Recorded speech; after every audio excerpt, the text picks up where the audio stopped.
And we'll keep going. Good afternoon, everybody. Thank you all so much for coming. You are here, many of you, again this week for the 2025 Jewish Book Festival, a joint production with Jewish for Good at the 11 JCC, Kehila Synagogue in Chapel Hill, Bethel Synagogue in Durham, and Jewish Judeo Reform Congregation in Durham. What a great week for this event. Most of us are stuck at home. I know I'm here as well for the fourth day straight at home, and excited to see many of you again. Our festival is going to continue throughout the week. It is not too late to RSVP to any of our events. Tomorrow's event is still currently scheduled, but we'll let people know if that's going to be canceled due to snow. If we do have to cancel tomorrow's, we will reschedule that, and everyone will be notified as quickly as possible through email about that. And then we are back in person at the JCC on Sunday. So keep checking on that website for all that information. And lastly, as you've heard me say before, if you like the book festival, you also might enjoy the food festival, which is coming up on March 9th. Get your tickets now before the food festival tickets all sell out. We've got food at the Jewish for Good campus from Brandewine's Bagels, Isaac's Bagels, Bethel Catering, Hummus Y'all, Rockwood Pantry, Chabad of Durham Chapel Hill, Loco Pops, The Parlor, Bull City Burger and Brewery, and items cooked in-house at the 11 JCC. So that is going to be a wonderful special event that you do not want to miss. Get your tickets now. We'll dive into our presentation in just a second. If you have questions during the presentation, feel free to drop them into the chat, and we will address them after the talk. I'm going to pass it now to Norma Gindis, one of the members of our Jewish Book Festival committee, to introduce our guest for the day and get us started.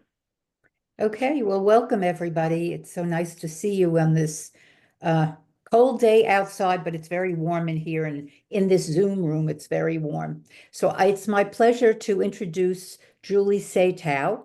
She is an award-winning journalist and the author of The Plaza, a New York Times Editor's Choice and NPR favorite book of 2019.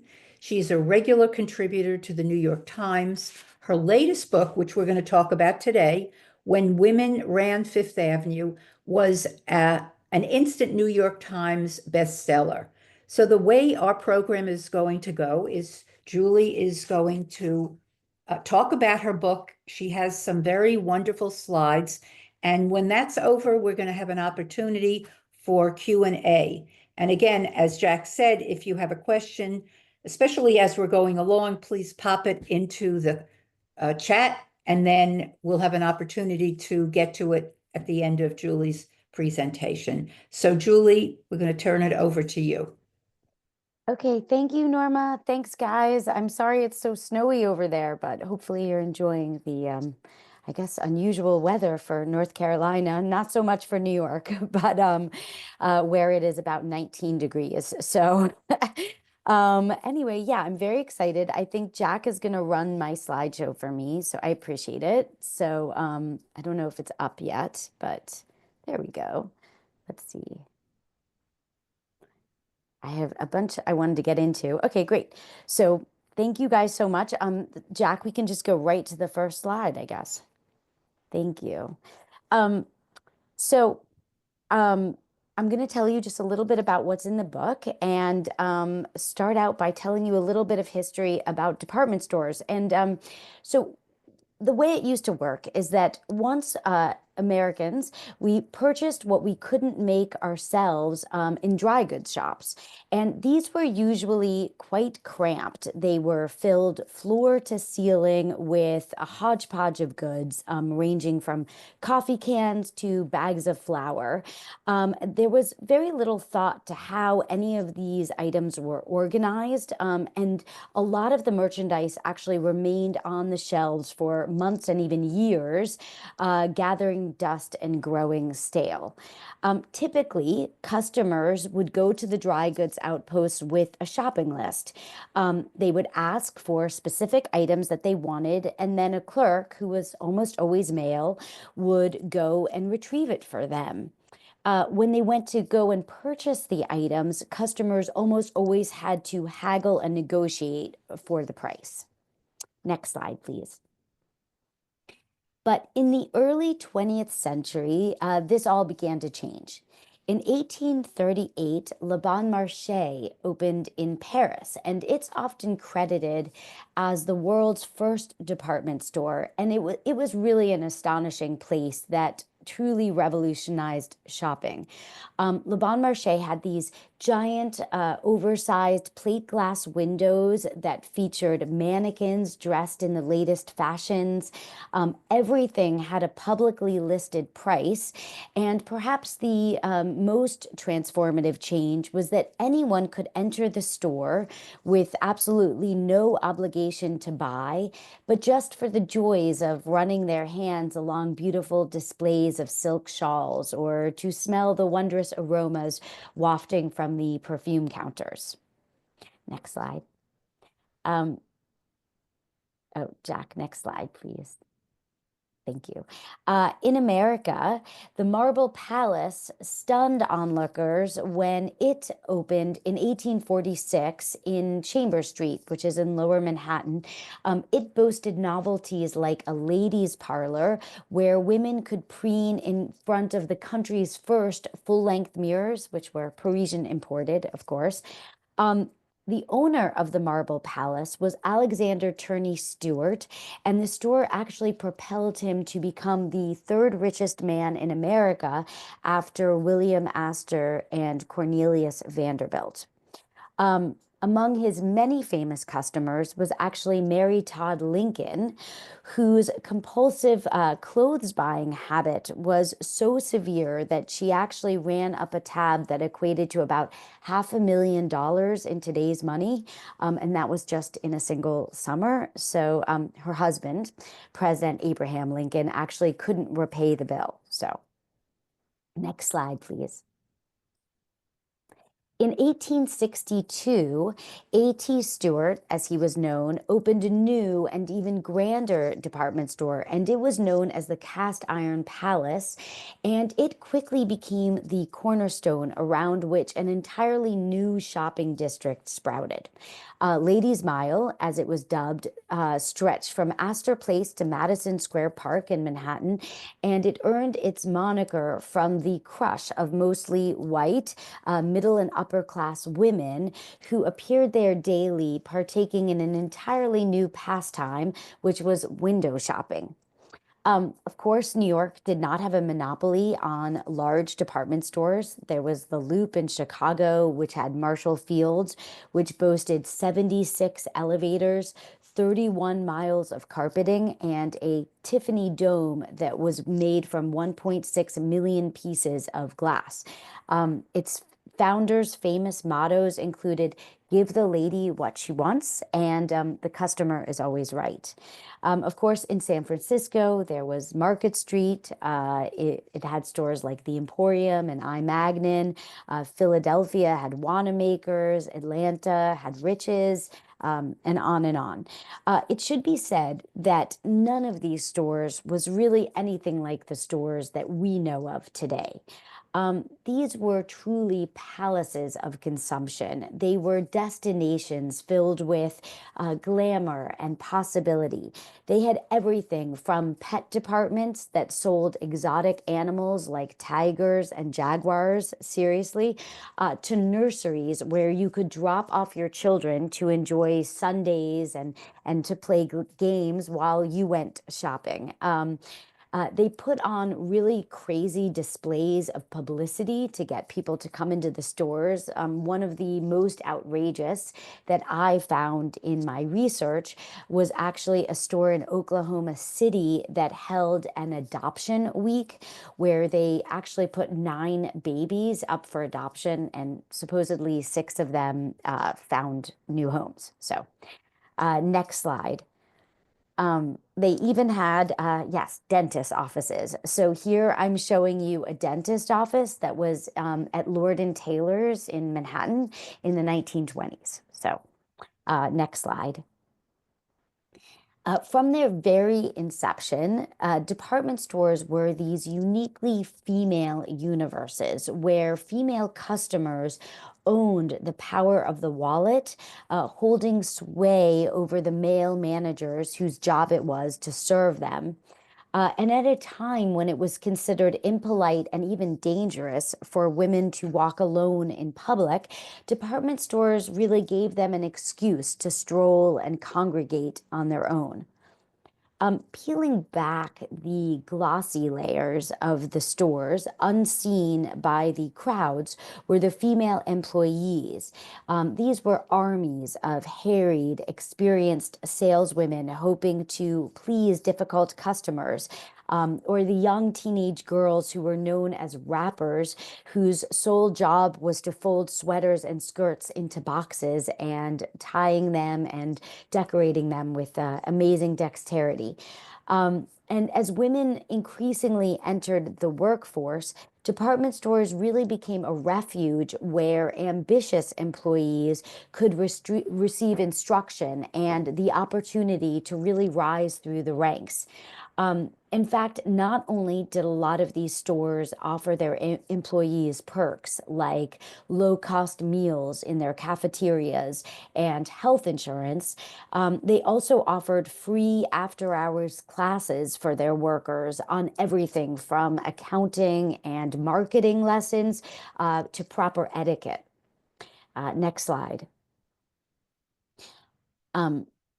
Women who started out in the lowliest ranks could become powerful buyers, overseeing large staff and big budgets.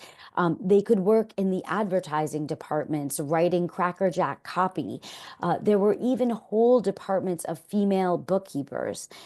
Here I'm showing you an image from the accounting department of the Siegel Cooper store in 1906. Next slide. Oh, sorry, the one before that. I think you went to Jack. Yeah, there we go. Department stores have long been entwined with American Jewish history. Numerous Jewish immigrants arrived at the turn of the 19th century and opened stores that very quickly became household names.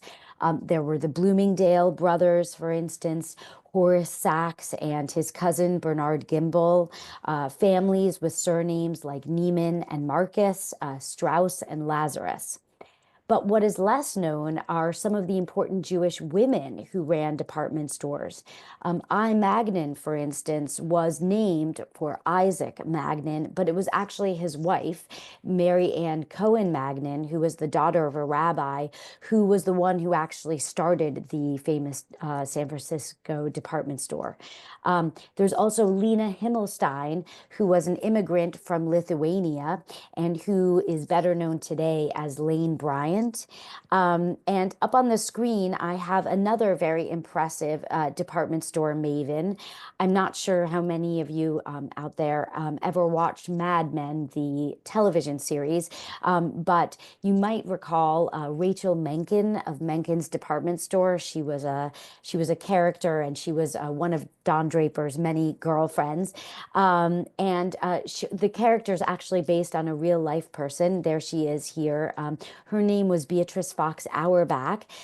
She ran G. Fox's, which was a famous department store in Hartford, Connecticut, after her dad died. She was single and Jewish. She boasted numerous distinctions, including in the 1940s. She was one of the first department stores to hire Black saleswomen, and she went through the entire Great Depression without ever firing a single employee. Next slide, please. So my book largely focuses on 3 stores and 3 very different but equally impressive, although sadly not Jewish, women who ran them. So Bonwit Teller, which I'm showing here, was founded in 1907, and it was one of New York's most exclusive, well-appointed department stores. During the Great Depression, however, the store was in really deep financial trouble, and its founder, who was a German emigre, his name was Paul Bonwit, he was forced to sell the store. The new owner was Floyd Odlum. Floyd was a Wall Street tycoon. He was very rich. Supposedly, he was one of the 10th richest men in America during the Depression. But Floyd was not a shopper. He'd purchased Bonwit Teller as part of a large group of businesses, and because it was such a money loser, he just decided he was going to close it. But of course, this was during the Depression, so that would have meant throwing hundreds of people out of work when there were really no other jobs to be had. Next slide, please. So instead of closing the store, Floyd asked his wife, Hortense, who had never had a paying job before, but who did have experience as a woman and a shopper, if she would go to Bonwit Teller and see if she could figure out maybe what the business might do to improve and even stay open. So Floyd was from Colorado, and Hortense, like her husband, grew up very far from the world of department stores and Fifth Avenue. She was actually from a very tiny pioneer town in Utah near what's now Zion National Park. The story of how her and Floyd ended up in New York City is in the book, so I'm not going to get into it here. But just to jump ahead, in a matter of a year, Hortense had completely turned Bonwit Teller around. And in 1934, really during the depths of the Depression, she was appointed the store's president, and she became the first woman to helm a major department store in America. Under her tenure, Bonwit Teller was actually more profitable than it had been even during the Jazz Age, which obviously the economy was booming. Next slide, please. So Hortense did a whole lot of things to transform Bonwit Teller, but I'm just going to get into one highlight here. I mentioned earlier the extreme publicity stunts that stores would do to get attention. Hortense was definitely guilty of such extremes.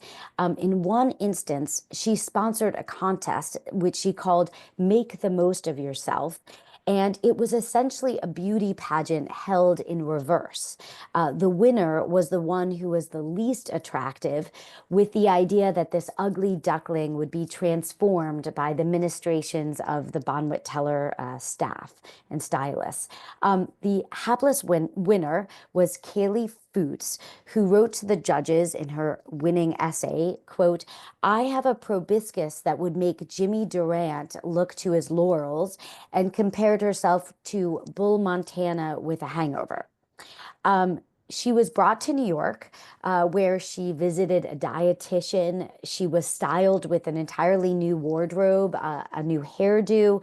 She even met with a plastic surgeon who gave her a nose job. Here you can see her getting a facial and being taught proper posture.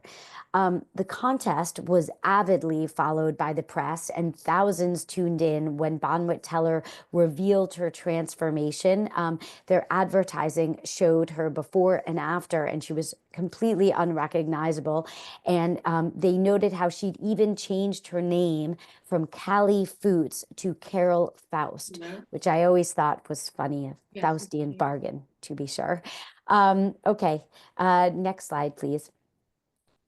But while things were very successful for Hortense in business, they were not so perfect for her in her personal life. Suffice it to say, that is an image I'm showing of Floyd with another woman who was not Hortense. Her name was Jackie Cochran. She was actually a manicurist who became quite a famous female aviatrix. There she is again. I'm showing her sitting next to her very good friend, Amelia Earhart. So I will leave the story there. It's quite dramatic. It's in the book. You can read more there. Okay, next slide. So Another store that I focus on is Lord & Taylor. So Lord & Taylor was really one of America's oldest stores. It was founded in 1826 by Samuel Lord as a small dry goods outpost on the fishing docks of the East River waterfront in New York. But by the 1920s, Lord & Taylor had moved uptown to Fifth Avenue and 38th Street. It boasted 2,200 employees. It had a staff cafeteria, that dentist's office that I showed you earlier in the slideshow, and a resort in the Catskills where staff could enjoy free vacations. Next slide, please. So Dorothy Shaver was a small town girl who came from Mena, Arkansas, which was a railroad town that was actually quite notorious for its racism. Her grandfather, in fact, was quite a well-known leader of the KKK. He was also the county sheriff. She arrived in New York City in 1919. So just to give you some context, that was a year before women would earn the right to vote. She was single, she was in her 20s, and she came to New York with her younger sister, Elsie, the two of them basically just with a suitcase, and that's it. Next slide. Elsie was an one before that. Elsie was an artist, and the two sisters decided that to survive in New York, they would actually start a business. So Elsie began creating these dolls. You can see them here. They were hand sewn and hand painted, and Dorothy was in charge of the business of selling them. They look not so great here, but that's the best image I could find. It's from a newspaper article about them. They were exceedingly popular, and the two sisters actually opened a doll store on 47th Street, which in 1919, I'm sure you can imagine, was quite unusual. Next slide. But in 1924, Elsie really got sick of making these dolls. She wanted to go back to painting. And so Dorothy got a job at Lord & Taylor. And by 1945, she'd risen through the ranks, and an all-male board of directors named her president of the store. It was an absolutely huge achievement, and Life magazine actually wrote a very large profile of her where they dubbed Dorothy America's #1 career woman. She was paid the highest published salary that I know of for a female executive. She earned about the equivalent of $1.6 million a year in today's money. Still, that was about $500,000 less than the man she replaced. And make no mistake, it was definitely not easy for Dorothy. In that same Life magazine profile about her, this is how the reporter described her. Quote, the typical career woman encountered nowadays, on the whole, is difficult to get along with. Miss Shaver, in contrast, belongs to the Little Women's School. She makes a feminine fuss over thunderstorms, crossing the street, and lighting a cigarette. No doubt that was not accurate. So, next slide, please. Dorothy's contributions, rather, to the department stores are really innumerable. But one of her biggest achievements was to actually help popularize the concept of American fashion. In the 1930s, the notion of American and designer was totally antithetical. The accepted wisdom was that every designer was French, and that Paris was the only place where fashion could be created. But under Dorothy's guidance in 1932, Lord & Taylor became the first store to put the names of American designers in its newspaper advertising. She also created window displays like the one you see here, featuring American fashion designers like Claire McCardell. She also opened a department in the store that was dedicated solely to selling American design clothes. The style essentially became known as the American look, and it was really just sportswear. So I like to say that anyone who's ever worn leggings has Dorothy to thank for that. So next slide. Dorothy lived her whole life with her sister. The two had a very adventurous life. They learned how to ski. They took one of the very early airplanes, passenger airplanes, to Russia, to Stalinist Russia. Dorothy was on the board of the United Negro College Fund. She funded the famous Costume Institute. Some of you might be familiar with its very well-known fundraising ball, the Met Gala. There's a lot more that the two sisters accomplished, so it's in the book, so you can read it there. Thank you. So the final store that I delve into is Henry Bendel's. Henry, yes, a lot of people think it's Henri because of the spelling, but Henry actually came from the bayous of Louisiana. And in the 1830s, he arrived in New York City and he opened a small millinery shop. And he quickly became kind of the arbiter for style for all the wealthiest and most elegant American women. He wrote a very popular fashion column. His store became a big deal. He moved uptown to this location. But after Henry died, the store really started to lose its standing. And by the 1950s, it was just a bastion of the old-fashioned carriage trade. Next slide. Geraldine Stutz, who's seen here, was definitely not the aging dowager that typically shopped at Bendel's. She was, in fact, a fashion editor at Glamour magazine in the 1940s, where she was the shoe editor.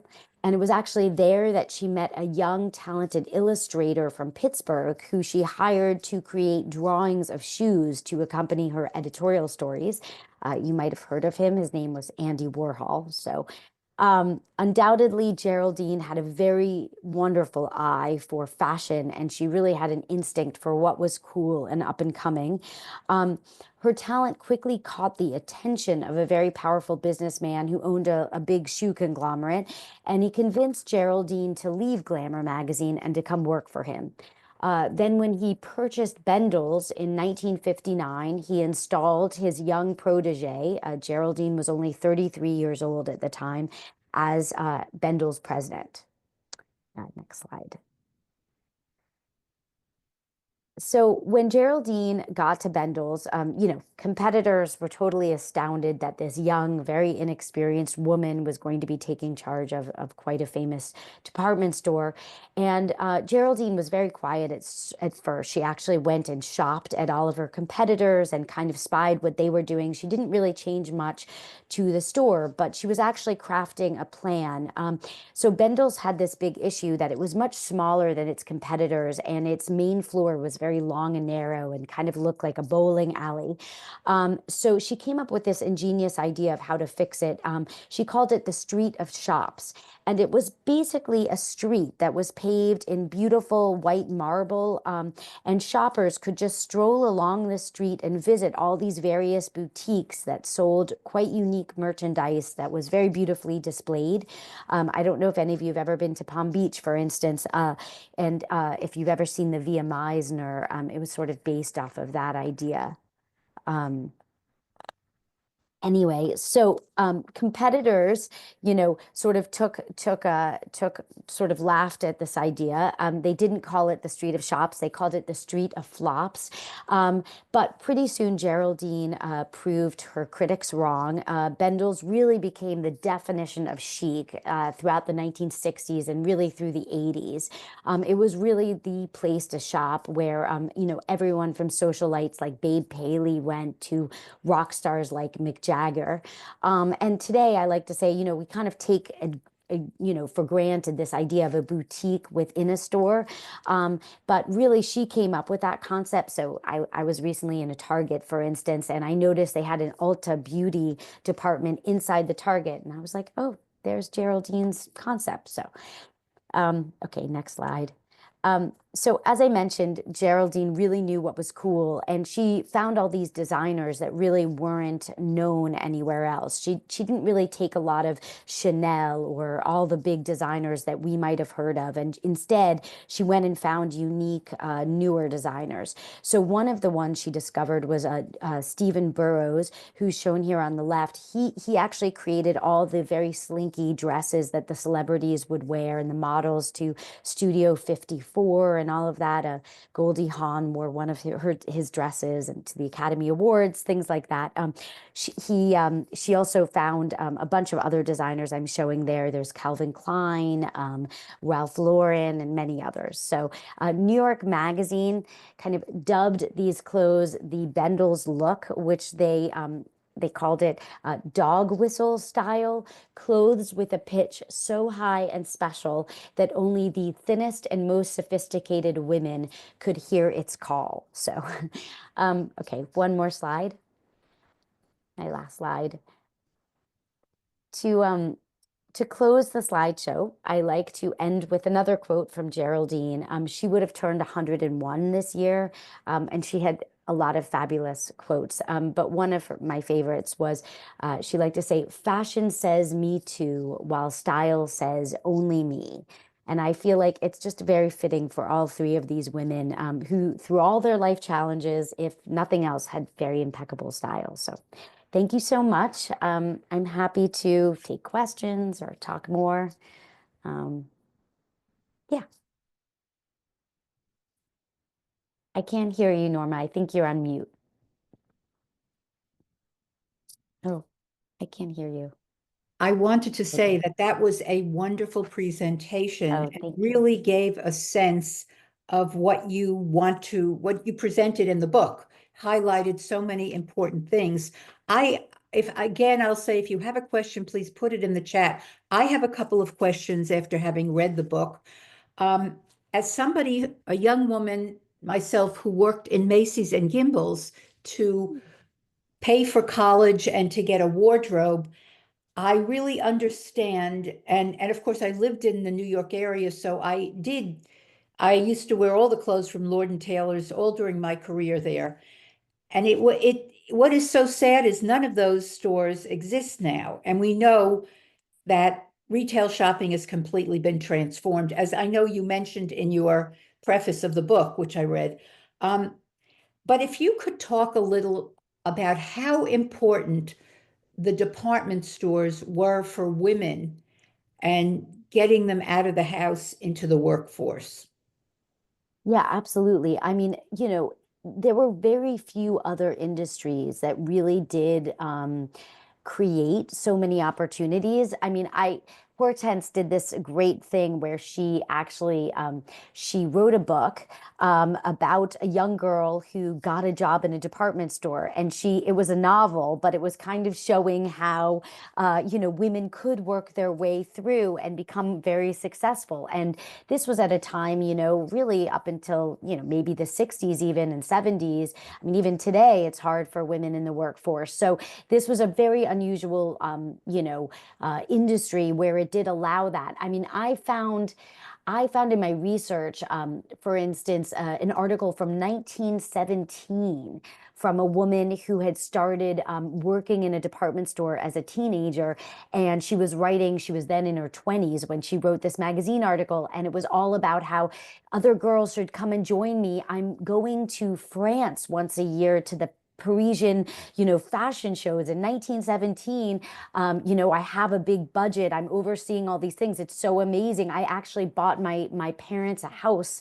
She was supporting them. So absolutely, I think it was very unusual, and I think it's a part of, history that we don't all know about. And yeah, I should say that that book that Hortense wrote about this fictional character, the proceeds from the book, which actually became a bestseller, she used to give scholarships to her employees to go to college and to go to grad school. And one of the employees was a man. He was working as a bellhop at Von Teller at the time. He used the scholarship, and he ended up becoming quite a famous president of Bergdorf Goodman. And he always thanked that scholarship he got from Hortense's book. So yeah, I think there was a lot of recognition that that was unique and special. So I have one other question that yeah. is, um, in the book, I noticed you have four sections, excuse me, four sections, and they're all in a different type size, a typeface. And you're obviously pulling them out, and they're not part of the specific story of the three women, and they're really fascinating. And I thought maybe you could talk about the ones that really struck me was the Friday morning lineup, Hmm. and the other one was Bess Harrison, who becomes a buyer, her story about how she, do you remember that? um, Or uh, any other ones? I mean, there was yeah, Maggie Walker who started yeah, the first black, yeah. department store. Yeah, so I called them vignettes in when I was working with my editor. Basically, the story, I see the story as having like three main narratives, which is the rise and fall of the department store, the story of these three women, and kind of the history of women in work. So it kind of is all three. And, you know, if I had only focused on just the stories of the three women, I felt like there were all these other stories I discovered that I really wanted to include that kind of gave life to what the department stores were like, and other aspects of the department store that I felt like really filled out the book. So I did kind of separate them out into these little vignettes.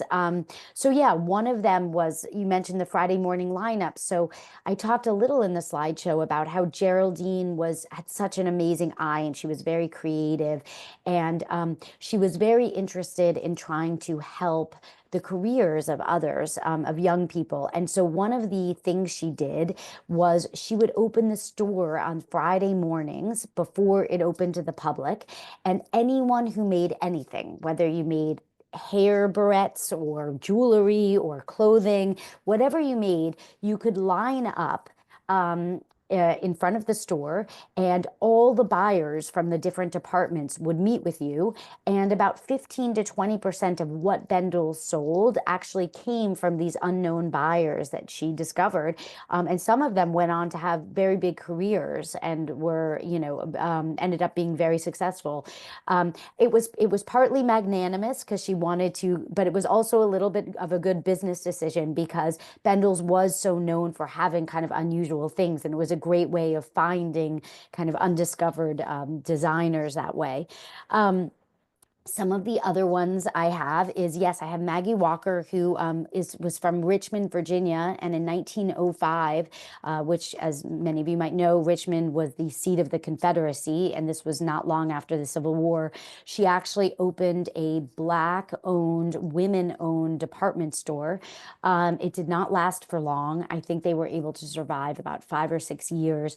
All the white retailers essentially banded together and told all the wholesalers if they kept doing business with her store that they would boycott it. And so they stopped selling to her store, and she essentially had to close. But it was really a brave attempt at creating more career venues for Black women who all were just sort of working as domestics at the time. So she thought this would be a great way of doing that, but sadly it didn't work.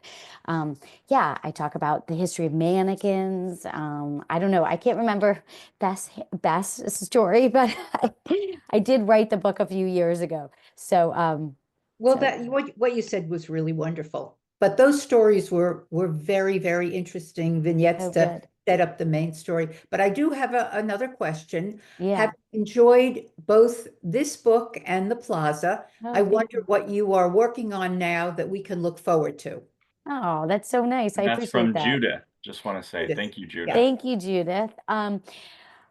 Well, the truth is, I'm actually in DC right now at someone's home because I'm doing interviews for what I hope might be my next book, but I'm not totally sure yet. I hope to do something, maybe maybe about some women down here, but I'm still kind of figuring my way through it. So I hope I will have that nailed down in the next few weeks and can make an announcement about my new book, but it's still not completely finalized yet. But if anyone has some ideas, I'm all ears actually. So Well, maybe you could talk a little bit, just for a few minutes about, you sure. know, how you come up with an idea, like how do you actually do the book? What, in this case, how did you decide Yeah. you were going to do it on department stores or these three women? But now Yeah. you're in a process. What is that process? Yeah, it's very hard and it's not easy, I will be truthful. So after I wrote my first book about the Plaza Hotel, my agent had this idea. She thought I should do store wars, which is like, basically, I don't know, a war between department stores. But I really wanted to focus on people because I had just written a book about a history of a hotel and I wanted to try to push myself creatively. So I didn't want to do it about stores per se. So I wasn't really sure what I would do. And I was sort of in the mode I'm in right now where I'm kind of trying to figure it out and doing research. And this was in 2019. And within a few weeks of each other, Lord and Taylor and Bendel's closed. And the New York Times wrote a column, the fashion columnist wrote a column kind of bemoaning the end of the era of these great department stores and how sad it was. And she mentioned in the article two women. She mentioned Dorothy and Geraldine. And I had never heard of either woman. And I was sort of, thinking about this idea anyway. And I started researching them. And I really couldn't believe that neither woman had ever had a biography written about them, that they had done so many important things, that they were so fascinating. And I started, kind of going down a research rabbit hole. It was then COVID, and I didn't really have a lot else to do, so I was really just kind of doing all this reading. And I found Hortense, and I felt like the three of them really told the story of the 20th century and of the department store, and they were each so different and had such different ways into their career and reactions about their career. So I just felt like that was really fascinating. So, and then I spent 3 years researching them. So basically from 2020 to 2023, I researched. I went to all their hometowns. I Mhm. actually Oh, hired a wow. genealogist to find relatives of Dorothy's because she didn't have any children. It was really hard to find anyone. So she actually, the genealogist was amazing. He found a great niece of hers, and I called her up, and she lived in Maryland, I guess, actually. And she said, "Come on down to my house. I actually have a basement filled." Elsie was an artist, and she wrote all these scrapbooks of her life with Dorothy, and almost everything I have, a lot of the personal stuff comes from these wonderful scrapbooks that Elsie had written about their life. So I did that kind of thing. I interviewed all the relatives, and I interviewed lots of people who worked for Geraldine because they're still alive. She's the most recent of the three women. Yeah, and then it takes about a year from the time you finish to the time that the book actually comes out. So then it was another year. So that's why it came out in 24. So Well, that's great. Um, yeah, are there any other I've, questions? I don't, I've got Jack, one you here have a from question? Diane. From Diane, yeah. it says, firstly, your book is wonderful and riveting. I loved it. Thank you. Did you consider highlighting any other women in the book, such as Black women who you wrote a bit about in Richmond? I found the little bit you did include absolutely fascinating. Thank you. Yes, it was really hard. There are so many actually amazing women who worked in department stores. There were, it was actually an embarrassment of riches, as they say. And I was a little overwhelmed picking which women. I had sort of, as I said, found Geraldine and Dorothy through this column, and I was kind of set on them just because I found them so fascinating, in their lives. They really, and they had a lot of material I could find. That's also important. I need to have archival stuff I can discover. And then I felt like to limit it, I decided to pick three women who were presidents because I just felt like that's so unusual. and it was such a high level of the executive that it made it easier to kind of narrow down the choices. But there were other women, absolutely. There was a one-eyed school teacher who worked at Macy's at the beginning of. She was actually a cousin of Mr. Macy himself, from Nantucket, and she was amazing. She basically managed Macy's all through the 1910s, until she got married, and they put her husband in charge instead of her. But she was incredible. There were other women. There were not many Black women who did. There were some Black-owned department stores. Department stores were very segregated, like a lot of businesses. That's why it was a big deal. Really, the first Black saleswomen in white stores wasn't even until the 1940s, to give you some idea. So there were some Black-owned department stores that really catered to the Black community, but they were mostly men, and I really wanted to tell the women's stories, except for like Maggie Walker. Yeah, so but there is a great book about Black women in department stores that I cite in my bibliography if you are interested in more. That's actually very fascinating, that I cite a lot in my research, but sorry for such a long-winded answer. Great I don't answer. know. Yeah. I don't see any more Okay. questions. Jack, can you I see don't what see. I can't see? I saw one that you didn't see, but I don't see any others right now. Okay. I'll Well, say that the book is available for sale at the JCC. So if you had read it, or if you've read it already, now's your last call to ask some questions. If you haven't read it yet, hopefully you are piqued and well, have here some it new is. interest and want I to would swing by the appreciate it. JCC and pick up a copy. Yes. All right. Well, thanks everyone so much. I appreciate for the time and the opportunity. So thank you. Thank you, Norma, for the Oh, lovely you're welcome. introduction, and Jack, do Jack. you have any announcements? I'm going to put the link to the survey in here. If you Great. fill out your post-festival survey, 2 people who fill that out will get a chance to win a copy of one book of their choosing from this year's festival. So please give I us your think we thoughts. have another Judy Siegel. You have to go off mute, Judy. You're on mute and you have to go off in order to ask a question. Muted. There you go. All right, All right, last Judy. question. Will Black women welcome in the white-owned stores? Uh,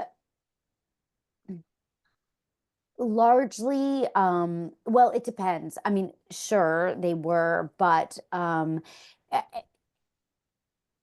they were largely catered to their own departments. I mean, Lord and Taylor, for instance, was a big New York City store. I mean, it was huge. So yes, there was plenty of Black shoppers, but in terms of the employees, most of them worked, in the elevators, in the supply room, in the warehouses, kind of behind the scenes. Actually, Dorothy she hired a Black saleswoman in 1942. It was such a big deal that they actually wrote a news article about it, just to give you an idea. I mean, in terms of the customers, I think there were, but a lot of times, department stores were very much regional and even neighborhoody kind of things in a lot of places. So there was a department store uptown, in Manhattan, in Harlem, that was pretty well known, where maybe a lot of people would go. So it was a little bit still, segregated in that way. But I think there was a actually I mentioned Beatrice Fox Auerbach in the slideshow. She also hired a Black saleswoman around the same time that Dorothy did at Lord and Taylor, and she put her in the underwear, the lingerie department, which was a very big deal because people didn't want Black people to touch their underwear. So that was like considered very intimate, and that was even more of a big deal. So there was a lot of work to be done, I would say, in terms of So, that. and also, as you mentioned, Julie, they didn't start using Black mannequins until way into the Oh, 60s, yes, which until the amazed 60s. me. Hmm. But, I never really thought about it, but that was a big thing. Yeah, and I mean, I should say there was Jewish department stores, Abraham and Strauss in Brooklyn was a big one that my grandparents always went to. So it was very like a cultural thing. And I don't, off the top of my head, know about Durham, but usually like every downtown, every neighbor area had their own family department store. A lot of them were family run, and you know, the owners lived in the community. They knew what the community wanted.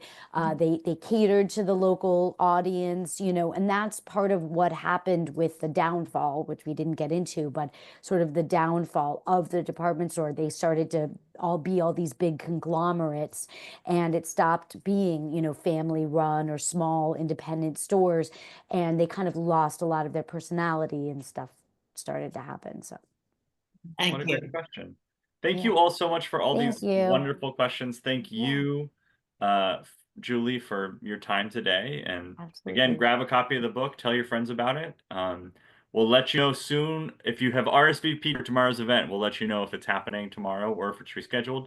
And other than that, we are on for Sunday. So have a Okay, great great. rest of your Thank Thank you, you. Jack. Thanks, everyone. Bye.